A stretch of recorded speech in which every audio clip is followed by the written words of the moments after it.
એક દી રાજા ગુસ્સે થયો અને કાગડાને ગારામાં નાખી દીધો ને કે ગારામાં લીપસતા શીખે છે. પછી રાજાને બહુ ગુસ્સો આવ્યો તો તેને એક પાણીના કૂવામાં નાખી દીધું તો કે પાણીમાં દોડતા શીખે છે. પછી રાજાને બહુ ગુસ્સો આવ્યો તો તેને કાંટામાં નાખી દીધો તો કે કુણા કાંટો ધાવીએ છે. પછી રાજાને બહુ ગુસ્સો આવ્યો તો તેને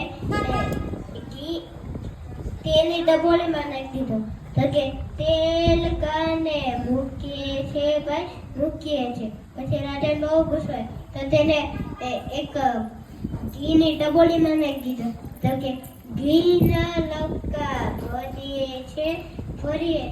તો રાજા કે અને જેટલો દુઃખ આપો તો તે આનંદમાં રહે છે. પછી રાજાને ગોળની કોઠીમાં નાખી દીધો તો કે ગોળ દરબા ભરીએ છે. પછી રાજાને બહુ ગુસ્સો આવ્યો તો તેને ઘરના છાપરા પર નાખી દીધો તો એ ઉડી એના માળામાં જતો રહ્યો. આ વાર્તામાંથી એ બોધ મળે છે કે જેને દુઃખી ના થવું હોય તો તેને કોઈ ભરારાને કોઈ દુઃખી કરી શકતું નથી.